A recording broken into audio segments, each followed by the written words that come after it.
Hi hello welcome to Kiran TV news.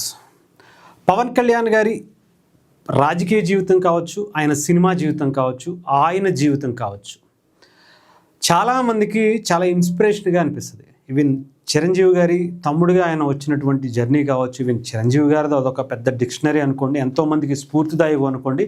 Pawan Kalyan గారి ఈ speech ఏదైతే మొన్న ఓజీకి సంబంధించినటువంటి సక్సెస్ సెలబ్రేషన్స్లో ఆయన మాట్లాడుతున్నటువంటి స్పీచ్ చూస్తే నిజంగా ఇప్పుడున్న యువత కావచ్చు, రేపు మన గోల్ ఏంటి, అసలు మన ప్రస్తుతం ఉన్నటువంటి చాలామందికి ఈ స్పీచ్ అనేది చాలా మోటివేట్ అవుతుందేమో అనిపించింది.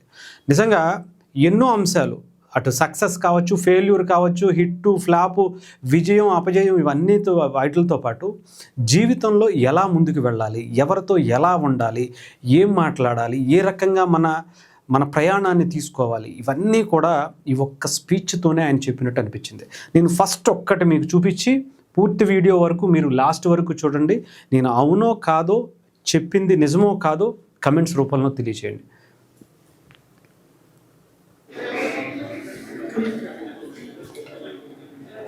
అప్పుడప్పుడు కళ్ళజోడు పెట్టుకుంటాను. ఇది నా రీడింగ్ గ్లాసెస్ కూడా. ఆయన ఒక మాట చెప్పారు, ఇది రీడింగ్ గ్లాసెస్, నేను అప్పుడప్పుడు కళ్ళోడు కూడా పెట్టుకుంటాను అని చెప్పి.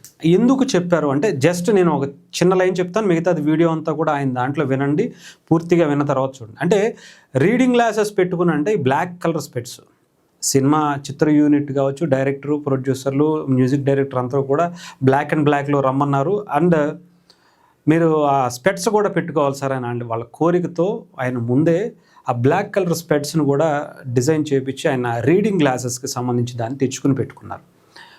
అంటే పెట్టుకున్న తర్వాత ఎవరెవరు ఏమనుకుంటారు, ఎవరన్నా బాగా ఎక్కువైంది దీనికి తలకెక్కింది అనుకుంటారేమో అని ఆయన ముందే ఊహించి ఆయన క్లారిఫై ఇవ్వాల్సిన అవసరం లేదు ఆయన స్థాయికి, కానీ ఇచ్చుకుంటూ చెప్తూ నేను స్పెట్స్ పెట్టుకుంటాను, మళ్ళీ ఏదో అనుకుంటారేమో, బిల్డప్ కొడుతున్నారు అనుకుంటారేమో అని ఆయన ముందే ఊహించి ఆయన చెప్పటం.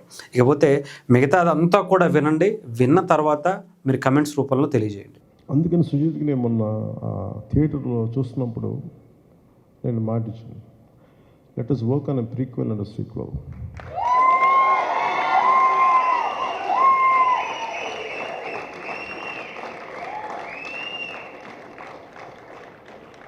కాకపోతే అది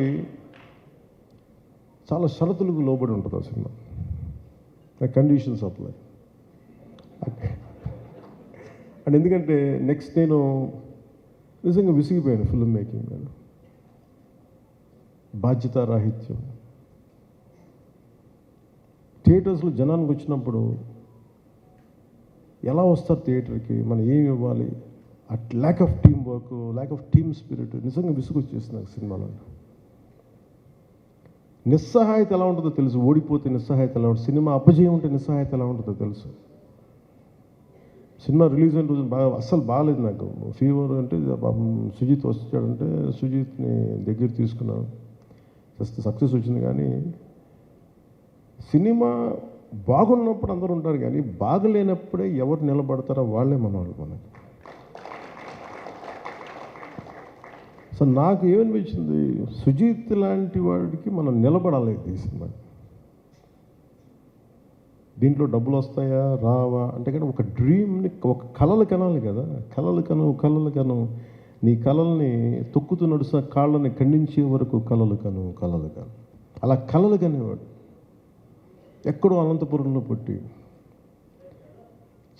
మన జీవితం నుంచి పైకి వచ్చి ఎక్కడో ఎవరో ఒక హీరోని చూసి, అతను తమ్ముడు పోస్టర్ చూసి ఇలా అవ్వాలి, ఇలా సినిమా అవ్వాలి, ఇతను నా విచిత్రం, నాకు ఎప్పుడు సినిమా చేయాలనుకోలే. అలా అది ఇందాక తను చెప్పినట్టుగా నేచర్ కలిపింది అది. అంటే చాలామంది అభిమానులు మీ ఘోష, మీ బాధ, మీ కోపం, మీ తీవ్రత అందరూ కలిపి ఒక రూపం తీసుకొని, అది సుజీత్ తమన్ రూపం తీసుకొని ఇక్కడికి వచ్చినాయి. నేను వాళ్ళిద్దరూ అందరికీ చేయాలనుకుంటాను. నేను తమన్ చేసిన ప్రతి సినిమా మ్యూజిక్ నేను ఎంజాయ్ చేస్తాను, జస్ట్ నా సినిమా ఎవరు ఏ హీరోతో చేసినా నేను ఎంజాయ్ చేస్తాను. మన ఈ మధ్యన కాంతారా సినిమాకి ఏదో మనం బ్యాన్ ఇది అంటే, మీరు చెప్పండి, ఈ స్టేజ్ మీద ఉన్న మేము కానీ ఇక్కడ మీరు కానీ, we are all from different states, different mother tongue, different languages మాట్లాడతాం, డిఫరెంట్ బ్యాక్గ్రౌండ్స్ నుంచి వస్తాం, డిఫరెంట్ కాస్ట్ వస్తాం. But art is the most beautiful thing, it unites us. అది మనం కలుపుద్ది art. It doesn't divide us. ఇప్పుడు ఫర్ ఎగ్జాంపుల్ నేనే చెప్తున్నాను, me and Prakash Raj garu keeps on, maybe he differs with me. నాకు యాక్చువల్గా పెద్ద ఏం ఉండదు వాళ్ళు ఎవరి మీద, నా ఒపీనియన్స్ నా అనుకుంటా. But imagine cinema unites us. అంటే నాకు ఇష్టం ఉందా లేదా పక్కన పెడితే, నాతో విభేదించే వ్యక్తితో కూడా నేను చెయ్యాలి అంటే, cinema is such a beautiful platform, it has to unite us. ఆయనకి నేనంటే ఇష్టం లేకపోయినా కానీ నా పొలిటికల్ అభిప్రాయాలకి సినిమా పరంగా వచ్చేటప్పటికి అతను తగ్గించేస్తాను. అంటే అలాంటిది గొప్పది cinema, it's a healing art. ఇది అలాంటి సినిమా మాకు మైండ్ సెట్లో ఉన్న మాకు ఇలాంటి అద్భుతమైన సక్సెస్ ఏం చేస్తుంది, it reiterates, it strengthens our thought. Art is to unite, not to divide. Art is to give entertainment. Art is to give you some kind of empowerment. ఎంత ఇది ఎలా ఉంటుందంటే, ఇమాజిన్ అంటే నాకు హాలీవుడ్ లాగా మనం చేయగలము సినిమాలు, పాటలు, అన్ని పాటలు అంటే కూర్చోబెట్టి మంచిదే పాటలు ఉండడం, కానీ ప్రతిసారి పాటే ఉండాలా, ఈ విధంగానే మ్యూజిక్ ఉండాలి, ఇంకోలా మ్యూజిక్ ఉండకూడదు అంటే Thaman has proved it. What a brilliant piece of music. అంటే నాకు ఎందుకు నచ్చిందంటే పర్టికులర్ మ్యూజిక్, నాకు తెలుసు ఇది. నేను తమ్ముడు షూటింగ్ చేస్తున్నప్పుడు నాకు ట్రైనింగ్ సాంగ్ కావాలంటే నాకు ట్రైనింగ్ సాంగ్ పరిగెట్టు, ఎగురు అలా చెప్పారు. లిరిక్స్ రాస్తే ఎబ్బెట్టుగా ఉంటుందా బాబు, దీనికి ఎలా చేయాలి అని. సో ఏదో రమణ గౌలుతో మాట్లాడుతూ ఉంటే, ఇట్ వాస్ లైక్ ఒక క్రియేటివ్ కొలాబ్ చేస్తున్నప్పుడు నాకు ఇలా కావాలి రమణ అంటే, then he started doing some music. తను ఏదో ఇంగ్లీష్లో మాట్లాడి తర్వాత తెలుగులో మార్చడం లేదు, ఇవే పెట్టేసాను. సో అట్లాగే ఒక తర్వాత మన తమన్నే చేసింది మణి శర్మ గారి టైంలో ఈ ర్యాప్ పాటలు పెట్టడం, లేదంటే తమ్ముళ్ళు బ్లూస్ ఎఫెక్ట్ తోటి మన ఉత్తరాంధ్ర వేస్తూ ఉండే మన మాండలికాల పాటలు, ఈ రెండింటిని కలపడం, ఇలాంటివన్నీ నాకు చేసి నాకు ఇలా కొత్తగా ఉండేది, నాకు ఎక్సైట్మెంట్ ఉండేది. మళ్ళీ ఒక 2 decades తర్వాత మళ్ళీ నాకు అంత ఎక్సైట్మెంట్ వచ్చింది మ్యూజిక్ అన్న తర్వాత. ఏం బ్యూటిఫుల్ అంటే ఎంత అందం అనిపించిందంటే, అంటే ఇది కదా క్రౌడ్. ఎప్పటికప్పుడు మనం కొత్తదనాన్ని నిర్వచించకపోతే పాత మూసలో కూరుకుపోతాం, కొత్తదనం ఇవ్వలేము. ఒకసారి ఎక్స్పెరిమెంట్స్ ఫెయిల్ అవ్వచ్చు మనకి. I don't have any regret, Johnny has failed. Today I can say Johnny is damn successful. నాకు నిజంగా అంటే నేను ఎప్పుడు ఫెయిల్యూర్కి, ఇందాక దిల్ రాజు గారు చెప్పిన, ఎప్పుడు ఫెయిల్యూర్కి భయపడలేదు నేను ఎప్పుడు. అసలు ఎడిసన్ చెప్పేది ఉంటుంది కదా, నేను 1000 సార్లు ఎక్స్పెరిమెంట్ ఫెయిల్ అయితే I learn how not to invent bulb for 1001 times. అంటే ఎలా కనిపెట్టకూడదు నాకు అర్థమైంది. Failure should be taken as a positive constructive step to go progress. So నేను ఎప్పుడు ఫెయిల్యూర్ని ఒక ఎదుగుదలకు మెట్టుగానే చూస్తాను తప్ప అది నేను అవరోధంగా ఎప్పుడు చూడను. సో నేను ఎప్పుడో మొదలుపెట్టిన థాట్ అది ఎలా ఉంటుందో నేనేం చెప్పలేదు దానికి. నాకు కూర్చోబెట్టి లుకే సాంగ్ పెట్టి తమ్ముడితో నాకు చెప్పలేదు వీళ్ళు, నేను చెప్పిన వద్దనేవాడినేమో. నాకు ఈ సినిమా అంటే for the parting lines I can say this to you all, even to the audience, even to the Gen Z or 90s నన్ను టీనేజర్స్ నన్ను అభిమానించిన అందరికీ కూడా తమ్ముళ్ళు పాట నేను రమణకి చెప్పి రాయించాను. Ramana was by then he was Sybase అని ఒక ఐటీ కంపెనీ ఉండేది. So I think close to $1 billion company, $500 million company, దానికి CEO తను. సో తను సరదాగా మ్యూజిక్ చేసుకుంటే తన పరిచయం అయ్యి తనతో కూర్చున్నప్పుడు నేను చెప్పాను, if you want to know who I am you just have to wait and see. దాంట్లో ఈ సాంగ్ మళ్ళీ పెట్టారు కదా, దీంట్లో అది ఎందుకు పెట్టిన ఆ లైన్స్ అంటే, మనల్ని అందరూ నన్ననే కాదు, ఎదుగుతున్న ప్రతి వాడిని నువ్వు ఎందుకు పనికిరావు, నువ్వేం చేయలేవు, నీ వల్ల కాదు చెప్తానే ఉంటారు మనకి. They undermine our dreams, they crush our dreams, they undermine our ability. నాకేమనిపించింది, who the hell I to undermine my dreams, who the hell I to crush my dreams. నువ్వెవరిరా మాట్లాడటానికి, who the hell I you? If you want know who I am you just have to wait and see what I'm going to become. నువ్వు అనుకున్నట్టుగా నేను ఉండను, నేను అనుకున్నట్టుగా ఉంటాను. ఇది ఏంటంటే ఇది నా కోసం పెట్టుకోలేదు. ఇది నేను చాలా చిన్న ఫ్యామిలీ నుంచి వచ్చాను, చిన్న టౌన్స్లో పెరిగాం, అన్ని ఫ్యాసినేషన్లే. ఒక పెద్ద డాట్సన్ కారు వెళ్తే నోరు ఎప్పించుకొని చూసాం, అది వీళ్ళు ఎలా కొనుక్కుంటారు ఈ ఫారెన్ కార్లు అనుకునేవాడు చిన్నప్పుడు. అలాగే హాలీవుడ్లో సినిమాలు చేస్తుంటే క్లింట్ ఈస్ట్వుడ్ సినిమాలకు వెళ్ళిపోయి అలా నోరు తెచ్చుకొని చూసాం, ఇలా చేస్తారు, వీళ్ళు తుపాకులలో తిప్పుతారు అనుకునేవాడు. అండ్ నువ్వు కళ కంటే అది జరిగిపోద్దు.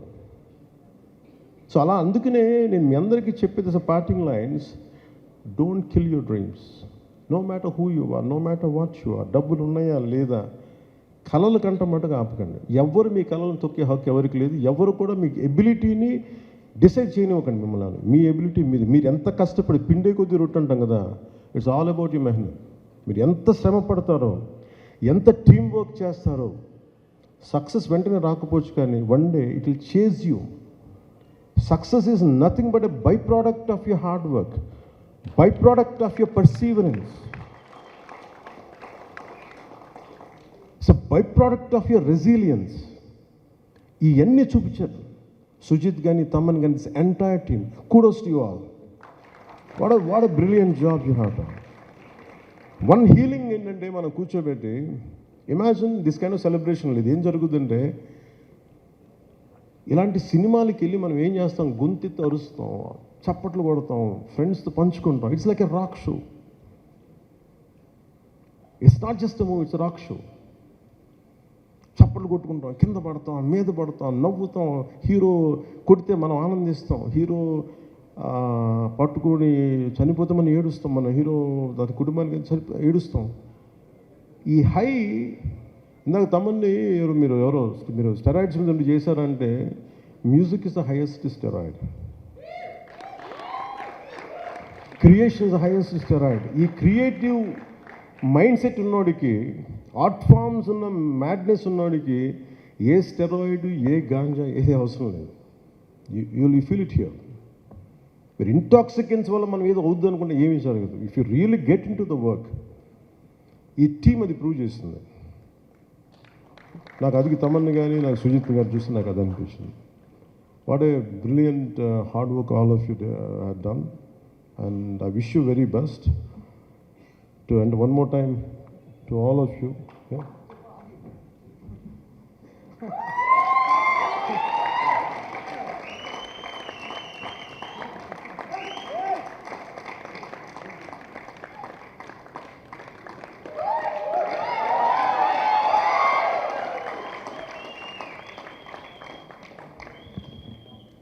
సుజిత్, నాకు తెలుసు సుజిత్ మైండ్ సెట్ ఎలా ఉంటారు.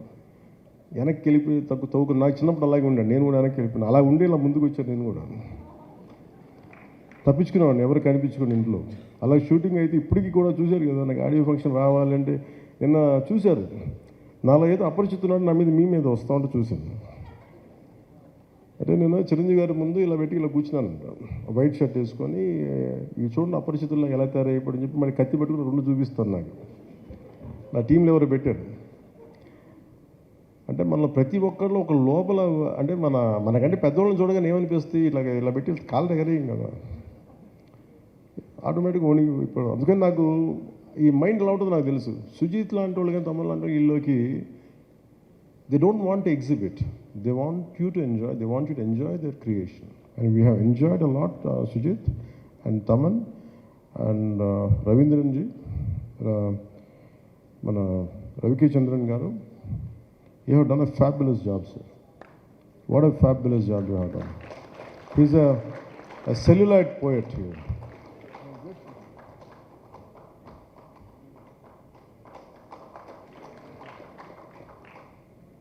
సో మీలాంటి వాళ్ళకి పద్మశ్రీ రావాలి సార్. మీలాంటి వాళ్ళకి they are here to learn a lot and I think I took a lot of time. అలాగే ముఖ్యంగా జస్ట్ పార్టింగ్ వర్డ్స్ మా అభిమానులందరికీ. నేను సినిమా అంటే నేనేమనుకుంటానంటే, నేను ఎప్పుడు సినిమాల్లో ఒక హోల్సమ్ సినిమాలు చేయాలని ప్రయత్నం చేస్తాను. ఒకసారి కెమెరామెన్కి నాకు గొడవ అయ్యేది ఖుషీలో, కొన్ని డ్రెస్సులు ఇట్లా వేసుకోకూడదు ఇలా అంటే. నేనేంటంటే నా సినిమాకి అందరూ చిన్నపిల్లలు అందరూ వస్తారు, ఫ్యామిలీస్ వస్తారు, ఇలా ఉండకూడదు. నేను వైలెన్స్ ఎక్కువ పెద్ద సజెస్టివ్గా చెప్తాను వైలెన్స్, కానీ 2 డికేట్స్ తర్వాత ఈ వైలెన్స్ చాలా మామూలుగా చిన్నపిల్లలు కూడా ఎంజాయ్ చేసే వైలెన్స్ అయిపోయింది. ఇంత అలవాటు అయిపోయింది వైలెన్స్ చూడటం. సో నాకు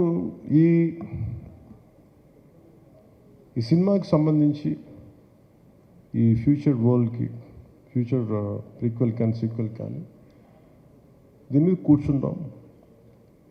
మీ సుజిత్ అండ్ తమన్ ముందు మేము ముగ్గురం కూర్చొని, ఎందుకంటే ఇది purely Thaman's creation, sorry Sujeeth creation, అది తమన్ దాన్ని మ్యూజికల్గా తీసుకొచ్చాడు. సో ఇవన్నీ కూర్చోబెట్టి భవిష్యత్తులో ఎలా చేయాలి, దీన్ని ఏ విధంగా చేయాలి, నాకున్న తక్కువ టైంని ఎక్కువగా ఎలా చేయగలగాలి, ఇవన్నీ చూసుకొని అభిమానులందరికీ కూడా మీరు ఇలాంటి సినిమా కోరుకున్న నన్ను ఇలా చూడాలని, మీలో కొంతమంది వచ్చి సినిమా తీశారు సుజిత్ తమన్. సో మీ అందరి కోసం I will be part of this OG universe. అంటే మొన్న నా కొడుకు అడుగుతున్నాడు అఖీరా, ఐ లైక్ దీనా, I like Harish Uttaman character, ఎలా బతుకుతాడంటారు, అది సుజిత్కి వదిలేస్తే బతికిచ్చేస్తాడు. నా like I like his performance. అదే తను ఎందుకు చంపేశారు అని, లేదా సుజిత్కి అంటే లేదు ఆర్టరీ తగ్గిపోయింది, లేదా దానికి కట్టు కడతాలే పర్లేదు అంటే క్రియేషన్ ఈజ్ సో బ్యూటిఫుల్. లేదు అంటే దాని ముందుకు అదే తీస్తాడు అతను, ఆ క్యారెక్టర్ లేదనుకుంటే. So it's all possible, that's the beauty of creation. So నా అభిమానులందరికీ, నా అభిమానులు చెప్పుకుని నాకు చాలా చిన్నగా ఉంటుంది, ఎందుకంటే cinema is for all, not just confine to one hero or something. నేను అందరి హీరోల సినిమాలు చూస్తాను. నేను I appreciate each and every heroes hard work. మన కాంతారాకు కూడా టికెట్స్ చూడకూడదంటే, అరే మన కలిపేద్దరు మన ఆర్ట్ ఫామ్ని దయచేసి అలా చేయకండి. నాకు ఏదో కొద్ది అంటే మీరు ఎప్పుడు నేనేం చూస్తానంటే, ఒక 10 మంది చేసిన తప్పుకి 1 కోటి మందికి ఎలా అప్లై చేస్తాం. So art should unite us, art should spread, art should not divide us, art should not split us. This is the beauty of it. అందుకని ఇది cut across all the countries, స్టేట్స్కి వెళ్ళి అండ్ డిఫరెంట్ స్టేట్స్కి వెళ్ళి ఈ cinema ఇంత ఘనంగా చేసుకున్నందుకు, అంటే నేను నా కన్నీళ్ళు వచ్చి నిజంగా థియేటర్లో ఏడుస్తూ ఉంటే, పాపం నేను మీకు ఎంత మీ ఆకలిని తీర్చలేకపోయిన బాధ ఉండేది నాకు ఎప్పుడు. అది మీరు ఇది కదా కోరుకుంటే నేను ఇవ్వలేకపోయాను, నాకు ఎప్పుడు బాధ ఉండేది. బట్ నేను సినిమా కంటే పెద్ద చేస్తున్నాను, నేను చేస్తున్నాను పాలిటిక్స్, టఫ్ జాబ్. సినిమాల్లో విలన్స్ గొడవ పట్టేయటం అన్నీ ఈజీ, మంచిగా ఉంటే రియల్ లైఫ్ అలా ఉండదు, తలగిరిపోవచ్చు కూడా. సెకండ్ హాఫ్లో విలన్ తలగిరిపోయినట్టు. But I was willing to take that extra risk because only for the love for my nation. నా పిచ్చి నాకు నా దేశం. వాళ్ళు ఇంత రిసీవ్ చేసుకున్నందుకు మీ ప్రేమ అంతా నాకంటే కూడా వాళ్ళిద్దరికి చూపించండి, ఎంటైర్ టీమ్కి చూపించండి, అభిమానులందరినీ అదే కోరుకుంటున్నాను. అండ్ అందరి హీరోల అభిమానులు కూడా నేనేం కోరుకున్నానంటే, లెట్ మీ టెల్ యూ, నేను మనస్ఫూర్తిగా చెప్తున్నాను, always love whom you adore. మీరు ఏ హీరో కానీ, జూనియర్ ఎన్టీఆర్ గారి దగ్గర నుంచి కానీ, అల్లు అర్జున్ దగ్గర నుంచి కానీ, ప్రభాస్ గారి దగ్గర నుంచి కానీ, చిరంజీవి గారు కానీ, ఎవరైనా సార్, రామ్ చరణ్ గారు కానీ, నాని గారు కావచ్చు, ఎనీ హీరో కళ. నాకు నా ఆర్ట్ ఫామ్, నేను ఆర్ట్ని ప్రేమించేవాడిని. మనసు ఇంకొక హీరోని ద్వేషిస్తున్నాడంటే ఇక్కడ మనసు సరిగ్గా లేదని అర్థం. అందుకని నాకు అలాంటి ఎప్పుడు థాట్స్ ఉన్నాయి. అందుకని అందరి హీరోల అభిమానులకి మై అడ్వైస్ ఇస్, ఇంక్లూడింగ్ నా అభిమానులతో సహా, stop doing this fan wars, stop doing this fan wars. అంటే మీకు ఎందుకు చెప్తాను, ఎంత కష్టపడి పని చేస్తామో మీకు ఏం తెలుసు. మీకు ఎన్ని రాత్రులు ఇళ్లలో ఎన్ని తిట్లు తింటాం ఎవరికి తెలుసు. పిల్లలను కూడా చూడరు ఎంతమంది. Sujeeth, he could not see his wife and kid for almost 1.5 months. ఇంటికి కూడా వెళ్ళా. కొంతమంది అవసరం కోసం చేస్తాం. ఈ ఫ్యాన్ వార్డ్స్లో దయచేసి సినిమాని చంపేయకండి. షార్ట్ లైఫ్ అయిపోయింది సినిమాకి. 6 రోజులు, ఇదివరకు 100 రోజులు 150 రోజులు చూసుకుంటే ఫంక్షన్స్ చేసేవాళ్ళని, ఇలాంటి ఇప్పుడు 6 రోజులకి అయిపోయింది. సో దయచేసి ఫ్యాన్ వార్డ్స్ దయచేసి ఆపేసేయండి. Let us appreciate each other. అంతేగాని ఇలా చూడకూడదు, అలా ఉండకూడదు, మీరు తిట్టుకుంటా ఉంటే సొసైటీలో అగ్లీనెస్ పెరిగిపోతూ ఉంది. ఇట్ ఈస్ ఎవరికి మంచిది కాదు, ఇది ఎవరికి మంచిది కాదు. ఇది నా రిక్వెస్ట్ ఆల్, మీరు ఎంత మారుతారో లేదని మీ విఘ్నతకు వదిలేస్తాను. కానీ ఎప్పుడు నేను నా పరిధిలో నేను చేయగలిగేది నేను చేస్తాను. అందరి హీరోల అభిమానులు నేను గౌరవిస్తాను. అందరి హీరోల అభిమానులని, ప్రేక్షకులను చాలా గౌరవిస్తాను. మంచి సినిమాలను ఆహ్వానిద్దాం, ఆనందిద్దాం. If it inspires us, will take it forward. If you don't like it, you don't have to do it. ఎందుకంటే అలాగే ఈ మీడియా హ్యాండిల్స్కి, సోషల్ మీడియా, యూట్యూబ్ ఛానల్స్ కూడా నా రిక్వెస్ట్, సినిమా రిలీజ్ అయిపోయే లోపే, స్టార్ట్ అయిపోయే లోపే ఇప్పుడు స్టార్ట్ అయింది, ఓ ఫోన్ తీసుకున్నా ఇప్పుడు స్టార్ట్ అయిపోయింది, లేదు ఈ షాట్ బాగా, అసలు బాగుందో లేదో మీరు 2.5 గంటలు చూడండి first. You tell with you like it. అందరూ ఏంటంటే సినిమాని చూడటం మానేసి అందరూ రివ్యూవర్స్లో తయారైపోయారు. ఈ కల్చర్ ఎక్కడో చోట పోవాలి, తప్పు పెరుగుటి విరుగుటి కొరకు అంటారు కదా.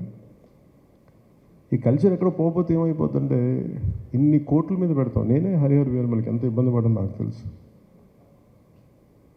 అత్తారింటికి దారేది సినిమా మేము ఇంత కష్టపడి చేస్తే 1.5 మంది చూస్తే నెట్లో రిలీజ్ అయిపోతే మా బాధ ఎవరికి చెప్తాం? 40-50 కోట్లు వడ్డీలు కట్టాలి, ఎక్కడి నుంచి కడతాం? దానికి నేను పెట్టిన సంతకాలు కాటం రాయడదా కడతానే ఉన్నాను దాని డబ్బులు. ఈ బాధలు ఎవరికి చెప్పుకుంటాం మేము? చూడటాకన్నీ బయటికి వెలుగులు జిలుగులు ఉంటాయి, కానీ మా గుండె ఎంత రోదన ఉంటుందో ఎవరికి తెలియదు. ఈజీ మీకు ఒక యూట్యూబ్లో పెట్టేయటం, పైరసీ చేసేయటం, మా కష్టాలు ఎవరికి తెలియదు. అందుకని సోషల్ మీడియా, యూట్యూబర్స్ వీళ్ళకి కూడా మీరు ఆలోచించి మీరు చేయండి కొంచెం పనులు దయచేసి. సినిమాని చంపేయకండి. మీరు ఎంతమంది పొట్టగొడుతున్నారో మీకు తెలియట్లా. ఆ ఉసురు తగిలేస్తే జాగ్రత్త, మా ఏడుపులు తగిలేస్తాయి. నాదంటే నాదని కాదు, కష్టపడి ప్రతి ఒక్కడిది ఇష్టం లేకపోతే చేయను, అంతేగాని సినిమాని కక్షగట్టి చంపేస్తే చాలామంది కడుపు కోత, ఆకలి, సినిమాలు ప్రొడ్యూసర్లు పారిపోతారు చేయడానికి, ఫైనాన్షియల్స్ రారు. అందుకని నేను ఎంత కష్టపడ్డానో నాకు తెలుసు. హరిహర వీరమల కూడా ఎంత ఇబ్బందులు పడ్డామో తెలుసు. ఎప్పుడు బయటికి రాను అని బయటకు వచ్చాను నేను.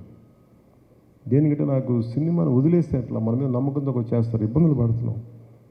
దాని ఆటుపోటు కూడా ఈ రోజుకి నేను తీసుకుంటానే ఉన్నా. అలాంటి నాకు ఈ ఓజీ సినిమా నాకు బలాన్ని ఇచ్చింది. నాకు